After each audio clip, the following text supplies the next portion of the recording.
Hi, எல்லோரும் எப்படி இருக்கீங்க? நல்லா இருக்கீங்களா? ரொம்ப நாள் ஆச்சு கண்டென்ட் கொடுத்து, வீடியோஸ் போட்டு, லாங் வீடியோஸ் போட்டு ரொம்ப நாள் ஆகுது. ஷார்ட்ஸ் போட்டு ரொம்ப நாள் ஆகுது.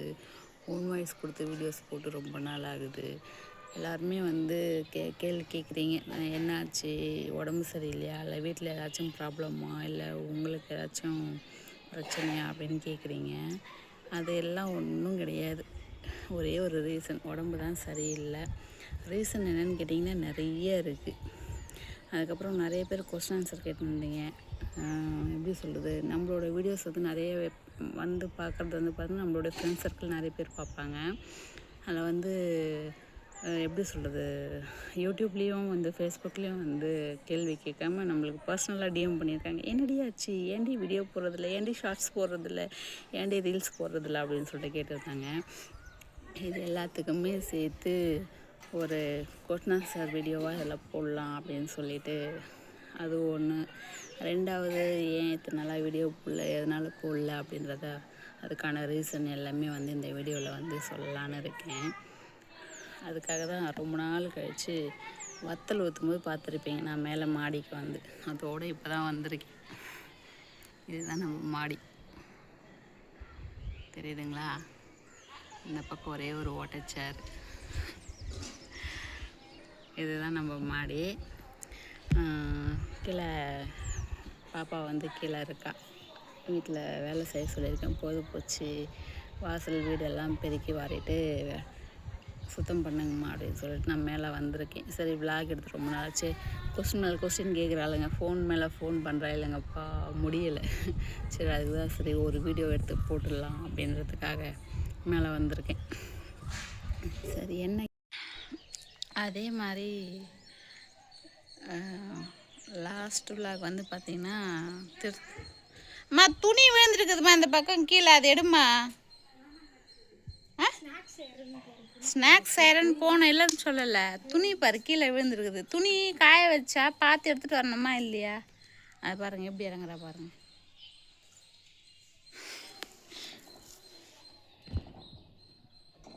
பார்த்து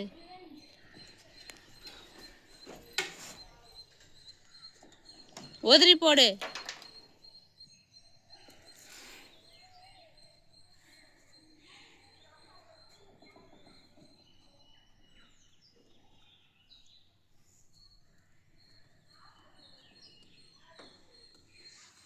பைத்தியக்காரி, பார்த்துல பார்த்து இறங்கு.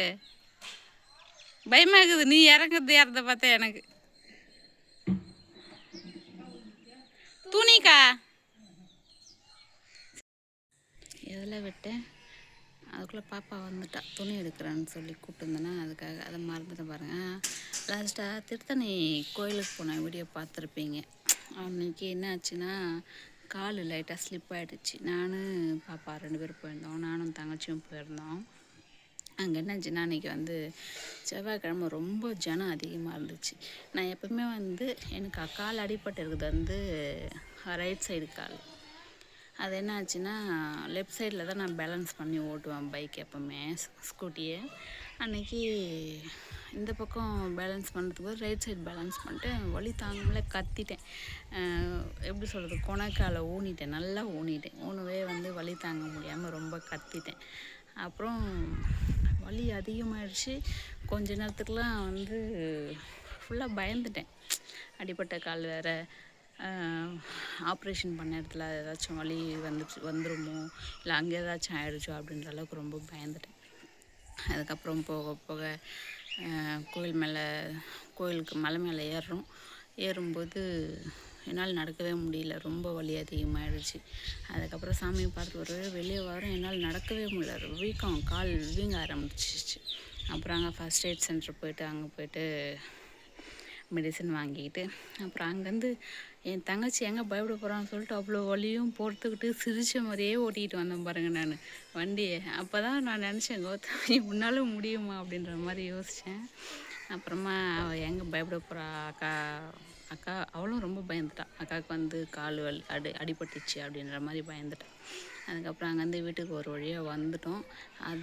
வந்ததுலேருந்து எனக்கு கால் சரியாகவே இல்லை. அப்புறம் 2-3 நாளாக கால் வீக்கம், தொடை வீக்கம், ஆப்ரேஷன் பண்ண இடத்துல வலி, அப்புறம் முட்டி கிராக்கு, அதாவது எலும்பு அப்புறம் ஹாஸ்பிட்டல் போனால் எலும்பு வந்து கிராக் விட்டுருந்தாலும் அந்த மாதிரி வலி இருக்கும். உங்களுக்கு வலி தொடர்ந்து இருக்குது அப்படின்னா நீங்கள் வந்து திருத்தணி போயிட்டு என்னது ஸ்கேனா எக்ஸ்ரே எடுத்து பாருங்கள் அப்படின்னு சொல்லிட்டாங்க. நானும் பயந்துட்டேன். ரொம்ப வலி இருக்குது, ஒரு வலி இருக்குமோ ஏதாச்சும், இப்போ தானடா ஆப்ரேஷன் பண்ணோம், அதுக்குள்ளே மறுபடியும் இன்னொன்னா நம்ம கோயிலுக்கு போகாமலே இருந்திருக்கலாம் போல அப்படின்னு சொல்லிட்டுலாம் யோசித்தேன். அப்புறம் அந்த மருந்து ஊசி எல்லாம் போட்டு மாத்திரை போட்ட பிறகு அந்த வலி க்யூர் ஆகிடுச்சு. அப்புறம் அந்த வலி இல்லை. ஆனால் அப்படி இருந்தும் அன்றைக்கி இன்னொரு விஷயமும் நடந்துச்சு. கண் திருஷ்டி அப்படின்னா நான் வந்து கண் திருஷ்டி அப்படின்னு சொல்லிட்டு நிறைய பேர் சொல்லுவாங்க. நான்லாம் வந்து அதெல்லாம் நம்பிக்கையே இல்லை. ஆனால் அன்றைக்கி நான் வந்து அதை கண் கூட பார்த்தேன் நான். ஏன்னா நானும் தங்கச்சி 2 பேரும் கிளம்பிட்டோம். கிளம்புனதுக்கப்புறம் ஒருத்தவங்க வந்தாங்க. வந்துட்டு மேலேருந்து கீழே வரைக்கும் பார்த்தாங்க. பார்த்துட்டு என்ன சொல்கிறாங்க, கிளம்பிட்டீங்களா நீங்கள் அப்படின்னாங்க. ஆமாம் கிளம்பிட்டோம் அப்படின்னு சொல்லிட்டு சொன்னேன். எங்கே போகிறீங்க அப்படின்னு கேட்டாங்க. எங்கேயாச்சும் யாராச்சும் கிளம்புனா எங்கே போகிறீங்கன்னு கேட்கவே கூடாது முதல்ல. அதுவும் இல்லாமல் அவங்க கேட்டாங்க. சரின்னு சொல்லிட்டு நாங்களும் என்ன சொன்னோம், இந்த மாதிரி திருத்தணி கோயிலுக்கு போகிறோம், நீ செவ்வாய்க்கிழமை இல்லையா, அதனால் கோயிலுக்கு போகிறோம் அப்படின்னு சொன்னேன். அவ்வளோதான்ப்பா. அன்னைக்கு அவங்க பார்த்துட்டு போனாங்க. வீட்டுக்கு ரிட்டன் வரும்போது நான் கால் வலியோட, அதாவது கால் ஸ்லிப் ஆகிட்டு வரேன். வீட்டுக்கு வந்த பிறகு இந்த மாதிரி ஆயிடுச்சு. அதுக்கப்புறம் நிறைய விஷயத்தில் நான் அவங்கள பார்த்துட்டேன். ஒரு ரோஜா செடி பார்த்தா கூட சரி, அந்த செடி அப்படியே பட்டு போயிடும், சுத்தமாக உடஞ்சி போயிடுச்சு. ஒரு செடி ஏதாச்சும் ஒன்று நல்லா இருக்குதுன்னு வச்சுக்கோங்க, அது வந்து அவங்க பார்த்துட்டாங்க கேட்டுட்டாங்கன்னா அது நல்லாவே இருக்காது. அந்த மாதிரி தான் போயிடுச்சு. நான் வந்து இதெல்லாம் நம்பிக்கை இல்லாமல் இருந்தேன். இதெல்லாமே நான் வந்து நம்பிக்கை இல்லாமல் தான் இருந்தேன். கண் திருஷ்டி எல்லாம் சொல்கிறாங்க, அதெல்லாம் சும்மா கதை, எல்லாம் மனசு தான் காரணம், நல்ல மனசு நல்ல எண்ணங்கள் இருந்தால் எல்லாமே நல்லதாக நடக்கும் அப்படின்னு தான் நான் நினச்சேன். ஆனால் உண்மையாகவே இது வந்து நடக்குது அப்படின்னும்போது கொஞ்சம் யோசிக்க வேண்டிய விஷயமாக தான் இருக்குது. என்னென்னா அடுத்தவங்களுக்குன்னு சொல்லும்போது அதை நம்மளால் நம்ப முடியல. அது நமக்கு நடக்குதுன்னும்போது வந்து அதை நம்ம நம்பி தானே ஆகணும். அப்படி தான் வந்து எனக்கு தோணுச்சு.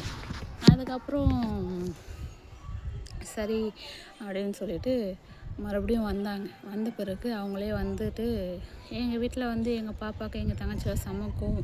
இவங்க வந்து போனதுக்கப்புறம் தான் இந்த மாதிரி ஆச்சு அப்படின்னு நான் சொன்னேன். அதெல்லாம் எதுவும் நினைக்காது, அப்படிலாம் நினைக்காது அப்படின்னு சொல்லிட்டு. அதுக்கப்புறம் பாப்பா வந்துட்டு என்ன பண்ணாள்னா, எலுமிச்சம்பழமும் பச்சை மிளகாவும் ஊசியில் கோத்து ஊசி நூலில் வந்து எலுமிச்சம்பழமும் பச்சை மிளகாவும் கோத்து வாசலில் கட்டினாங்க. அதுக்கப்புறமும் வந்து அந்த மாதிரி தான் நடந்துச்சு. அதனால் இதெல்லாம் வந்து எனக்கு நம்பிக்கை இல்லை. இது உண்மைதானான்றது எனக்கு தெரியவும் தெரியல. ஆனால் நம்புகிற மாதிரியும் இருக்குது. நான் ஒரு சில டைம் நம்பிட்டேன். இது எப்படின்னு நீங்கள் எனக்கு கமெண்டில் சொல்லுங்கள், இது கண் திருஷ்டி இருக்கா இல்லையான்றதை.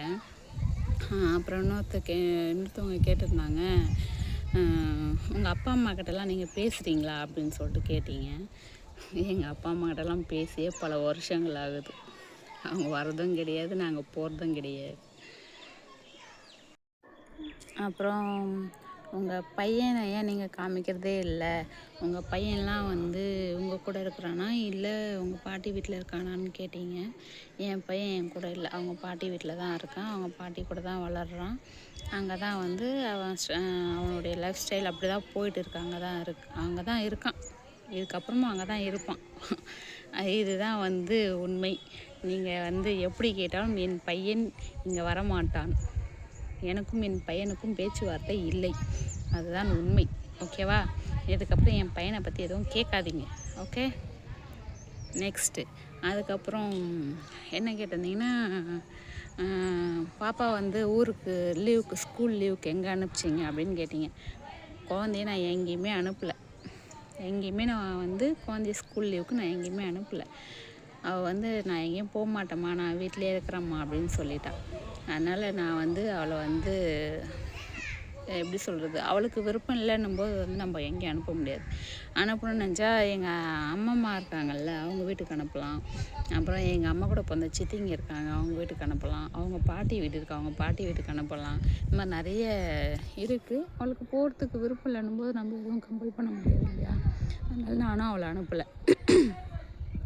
அப்புறம் ஸ்கூல் ரீஓப்பன் பண்ண போகிறாங்க, யூனிஃபார்ம் எடுத்துட்டிங்களா, ஸ்கூல் நோட் புக்ஸ்லாம் வாங்கிட்டீங்களான்னு கேட்குறீங்க. சத்தியமாக இது வரைக்கும் நான் எதுவுமே பண்ணலை.